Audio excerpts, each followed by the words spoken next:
بسم اللہ الرحمن الرحیم۔ السلام علیکم ورحمۃ اللہ وبرکاتہ۔ عزیز طلباء و طالبات، امید ہے کہ آپ سب اللہ تعالیٰ کے فضل و کرم سے خیر و عافیت سے ہوں گے۔ اللہ تعالیٰ آپ سب کو اپنی حفظ و امان میں رکھے، آمین۔ آج ہم سورۃ انعام کی آیت نمبر 151 تا 153 کا لفظی و بامحاورہ ترجمہ پڑھیں گے۔ بسم اللہ الرحمن الرحیم۔ سورۃ الانعام مکی صورت ہے اور اس میں کل آیات 165 ہیں۔ اب ہم ترجمہ پڑھتے ہیں۔ قل فرما دیجئے، تعالو آؤ، اتلو میں پڑھ کر سناؤں، ما حرما جو حرام کیا، ربکم تمہارا رب، علیکم تم پر، اللہ تشرکو کہ نہ شریک ٹھہراؤ، بہی اس کے ساتھ، شیئن کچھ، وبالوالدین اور والدین کے ساتھ، احسانا نیک سلوک، ولا تقتلوا اور نہ قتل کرو، اولادکم اپنی اولاد، من سے املاق مفلس، نحن ہم، نرزقکم تمہیں رزق دیتے ہیں، وإیاہم اور ان کو، ولا تقربوا اور قریب نہ جاؤ تم، الفواحش بے حیائی، ما ظہرا جو ظاہر ہو، منہا اس سے، وما اور جو باطنا چھپی ہو، ولا تقتلوا اور نہ قتل کرو، النفس جان، التی جو یا جس، حرم حرمت دی، اللہ الا بالحق مگر حق پر، ذالکم یہ، وصاکم تمہیں حکم دیا ہے، بہ اس کا، لعلکم تاکہ تم، تعقلون سمجھ جاؤ۔ بامحاورہ ترجمہ۔ کہہ دو، آؤ میں تمہیں سنا دوں جو تمہارے رب نے تم پر حرام کیا ہے، یہ کہ اس کے ساتھ کسی کو شریک نہ بناؤ، اور ماں باپ کے ساتھ نیکی کرو، اور تنگ دستی کے سبب اپنی اولاد کو قتل نہ کرو، ہم تمہیں اور انہیں رزق دیں گے، اور بے حیائی کے ظاہر اور پوشیدہ کاموں کے قریب نہ جاؤ، اور ناحق کسی جان کو قتل نہ کرو جس کا قتل اللہ نے حرام کیا ہے، اللہ تمہیں یہ حکم دیتا ہے تاکہ تم سمجھ جاؤ۔ عزیز طلباء و طالبات، اب میں آپ کو اس آیت کی مختصر تفسیر بتاتی ہوں۔ قل تعالوا اتل ما حرم ربکم علیکم، یہاں تک کی تفسیر آپ کو بتا رہی ہوں۔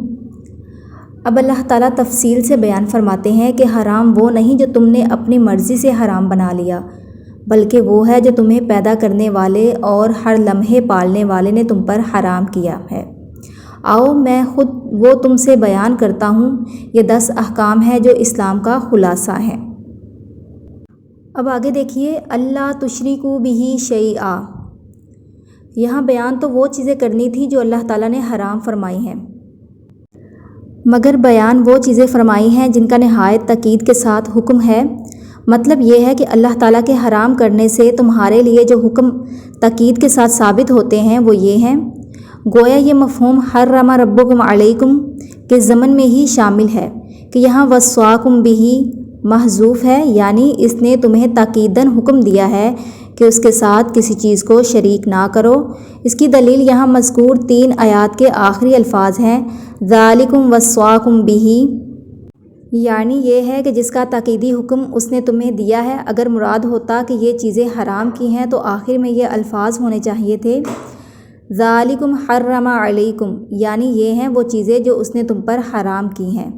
اللہ تعالیٰ نے سب سے پہلے تاکیدی حکم یہ دیا کہ اس کے ساتھ کسی کو شریک نہ ٹھہراؤ، نہ کسی انسان کو، نہ کسی جن کو، اور نہ کسی فرشتے کو، نہ کسی پہاڑ، پتھر، دریا یا درخت کو۔ غرض کوئی چیز کتنی بھی عظیم الشان ہو، اسے اللہ کا کسی بھی چیز میں شریک مت بناؤ، کیونکہ سب اللہ کے پیدا کردہ ہیں۔ رسول اللہ صلی اللہ علیہ وآلہ وسلم نے فرمایا، سب سے بڑا گناہ یہ ہے کہ تم اللہ کا شریک بناؤ حالانکہ اس نے تمہیں پیدا کیا۔ اب آگے دیکھیے، وبالوالدین احسانا کی تفسیر۔ پہلے اس کا ترجمہ دیکھیے، اور والدین کے ساتھ نیکی کرو۔ قرآن مجید نے متعدد آیات میں جہاں اللہ تعالیٰ کی عبادت کرنے اور شرک سے بچنے کا حکم دیا ہے، وہاں والدین کے ساتھ نیک سلوک کرنے کی بھی تاکید کی گئی ہے۔ کیونکہ والدین کو اللہ تعالیٰ نے تکلیف پر تکلیف اٹھا کر ولادت اور دلی محبت کے ساتھ پالنے کا ذریعہ بنایا ہے۔ ان آیات سے صاف ظاہر ہوتا ہے کہ اللہ اور اس کے رسول صلی اللہ علیہ وآلہ وسلم کے بعد بندوں کے حقوق میں سب سے مقدم حق انسان پر اس کے والدین کا ہے۔ وَلَا تَقْتُلُوا أَوْلَادَكُم مِّنْ إِمْلَاقٍ، اور تنگ دستی کے سبب اپنی اولاد کو قتل نہ کرو۔ تفسیر دیکھیے گا۔ پیدا ہو چکنے کے بعد یا جب کہ وہ ماؤں کے پیٹ میں ہوں، مثلاً کوئی دوا کھلا کر قبل از وقت حمل گرا دینا۔ سورہ بنی اسرائیل آیت نمبر 31 میں بھی یہی حکم دیا گیا ہے، مگر یہاں اور وہاں دو فرق ہیں۔ یہاں من املاق مفلسی کی وجہ سے ہے اور وہاں خشیۃ املاق مفلسی کے ڈر سے ہے۔ اسی طرح یہاں نحن نرزقکم و ایاہم، ہم ہی تمہیں رزق دیتے ہیں اور ان کو بھی، اور وہاں نحن نرزقہم و ایاکم، ہم ہی انہیں رزق دیتے ہیں اور تمہیں بھی دیتے ہیں۔ اس کی وجہ یہ معلوم ہوتی ہے کہ اس مقام پر ان لوگوں کی بات ہے جو مفلسی میں گرفتار ہیں۔ فرمایا اس مفلسی میں انہیں قتل مت کرو، ہم مفلسی کے باوجود تمہیں جو روزی دیتے ہیں انہیں بھی دیں گے۔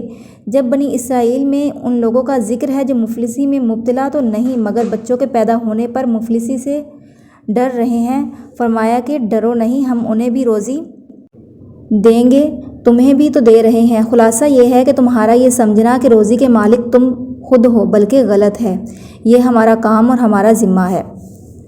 کفار کا تو کہنا ہی کیا ہے، اس وقت مسلم حکومتیں اسی بہانے سے ضبط و ولادت یا خاندانی منصوبہ بندی کے نام پر منظم طریقے سے قتل اولاد کا جرم کر رہی ہیں کہ ہمارے پاس وسائل کم ہیں، ہم زیادہ آبادی کی خوراک کا بندوبست نہیں کر سکتے، حالانکہ یہ کفر کا کلمہ ہے۔ خوراک کا بندوبست تو اللہ تعالیٰ کے ذمے ہے، بلکہ ان حکمرانوں کا تو تمام عیش ان مفلسوں کی محنت ہی کا نتیجہ ہے جن کی خوراک کے وہ ذمہ دار بن رہے ہیں۔ ہر بچے کو اللہ تعالیٰ کھانے کے لیے ایک منہ اور کمانے کے لیے دو ہاتھ دے کر بھیجتا ہے، اور جیسے جیسے آبادی بڑھتی ہے زمین کے خزانوں کے منہ کھلتے جا رہے ہیں۔ اب دیکھیے گا نحن نرزقکم و ایاہم، اس کی تفسیر ہم نے اس کے ساتھ ہی پڑھ لی ہے، ولا تقتلوا اولادکم من املاق۔ اب ہم پڑھیں گے ولا تقربوا الفواحش ما ظہر منها وما بطن ولا تقتلوا النفس التي حرم اللہ الا بالحق ذالکم وصاکم بہ لعلکم تعقلون۔ ترجمہ اس کا ہے، اور بے حیائی کے ظاہر اور پوشیدہ کاموں کے قریب نہ جاؤ اور ناحق کسی جان کو قتل نہ کرو جس کا قتل اللہ نے حرام کیا ہے، اللہ تمہیں یہ حکم دیتا ہے تاکہ تم سمجھ جاؤ۔ آئیے اب تفسیر دیکھتے ہیں۔ الفاحشۃ الفحشاء، اور الفحش کا معنی ہے ہر وہ قول یا فعل جو قباحت میں بہت بڑا ہوا ہو، مثلاً زنا، شدید بخل وغیرہ، اس لیے اس کا ترجمہ بے حیائی کرتے ہیں۔ اللہ تعالیٰ نے ایسے ہر کام کو خواہ ظاہر ہو جیسے سب کے سامنے زنا یا قوم لوط کی حرکتیں کرنا، یا پوشیدہ مثلاً چھپ کر زنا اور چوری وغیرہ کرنا، انہیں حرام قرار دیا ہے۔ اس مقام پر ایسے ہر کام کے قریب جانے کو بھی حرام قرار دیا ہے، جیسا کہ سورہ بنی اسرائیل آیت نمبر 32 میں زنا کے قریب جانے سے بھی منع فرمایا ہے، کیونکہ قریب جانا ہی گناہ کے ارتکاب کا باعث بنتا ہے۔ ابن مسعود رضی اللہ تعالیٰ عنہ فرماتے ہیں کہ رسول اللہ صلی اللہ علیہ وآلہ وسلم نے فرمایا، اللہ تعالیٰ سے بڑھ کر کوئی غیرت والا نہیں، اس لیے اس نے بے حیائی کی ظاہر اور پوشیدہ تمام شکلوں کو حرام قرار دیا ہے۔ وَلَا تَقْتُلُوا النَّفْسَ الَّتِي حَرَّمَ اللَّهُ إِلَّا بِالْحَقِّ۔ عبداللہ بن مسعود رضی اللہ تعالیٰ عنہ بیان کرتے ہیں کہ رسول اللہ صلی اللہ علیہ وآلہ وسلم نے فرمایا، کسی مسلمان کا خون جو اس بات کی شہادت دیتا ہو کہ اللہ کے سوا کوئی معبود نہیں اور بے شک میں اللہ کا رسول ہوں، 3 صورتوں کے سوا کسی بھی صورت میں حلال نہیں۔ نمبر 1 ہے جان کے بدلے جان، نمبر 2 شادی شدہ زانی، نمبر 3 دین سے جدا ہو کر مسلمانوں کی جماعت کو ترک کر دینے والا، یا ان تینوں کے علاوہ جس کے قتل کرنے کا واضح حکم قرآن یا حدیث میں موجود ہو۔ اب تفسیر دیکھیے گا، لعلکم تعقلون، تاکہ تم سمجھو، عقل کرو، یعنی ایسے کام ہے کہ ان کا ارتکاب عقل کی خست کی دلیل ہے اور ان کاموں کی قباحت عقل بھی محسوس کرتی ہے۔ نصیحت اس لیے ہے کہ تم عقل کے تقاضے کے مطابق چلو۔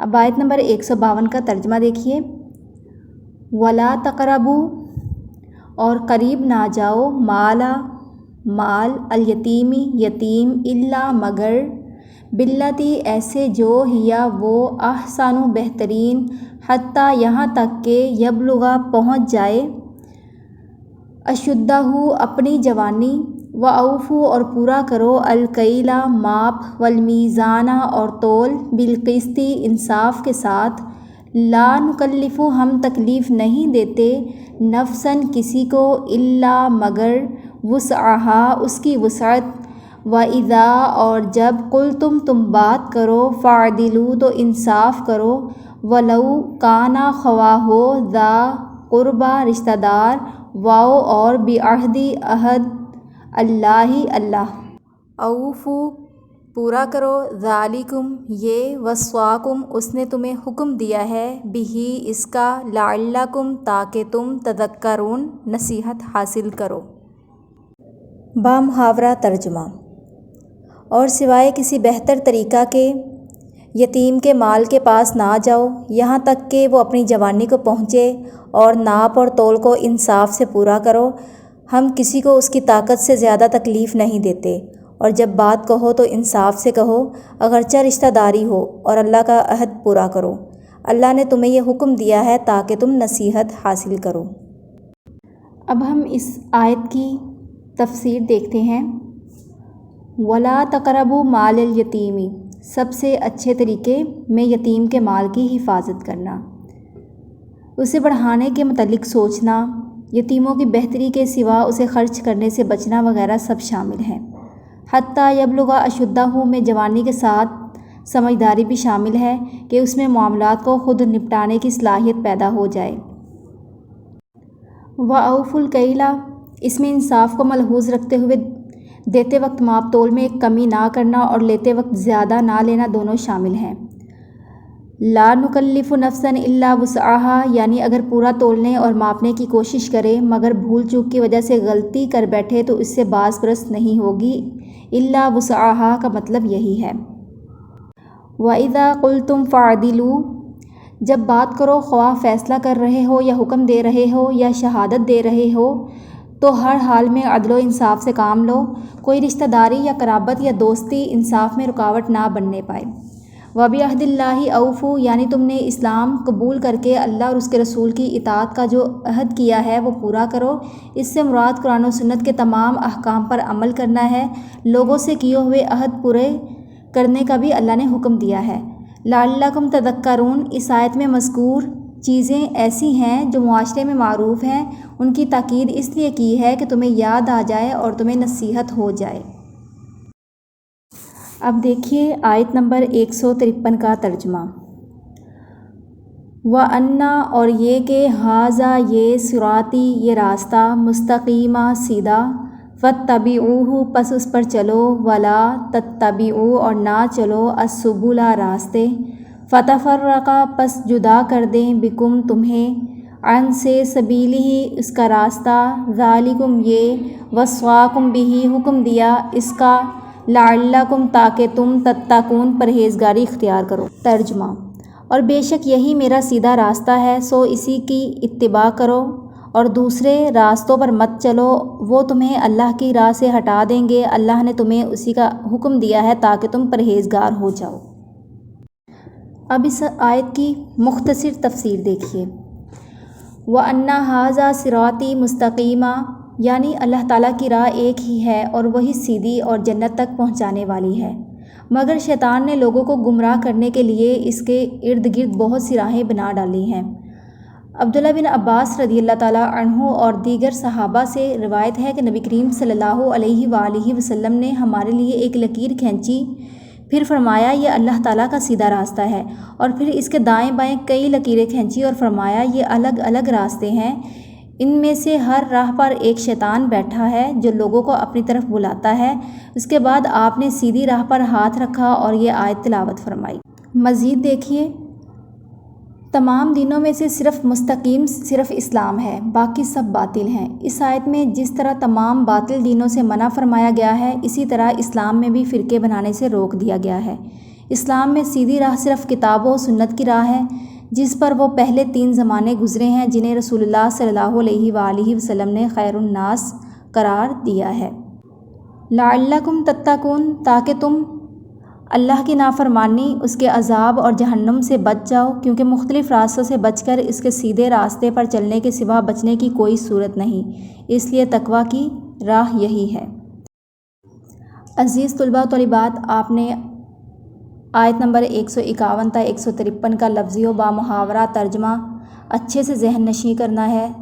دعاؤں میں یاد رکھیے۔ اللہ حافظ۔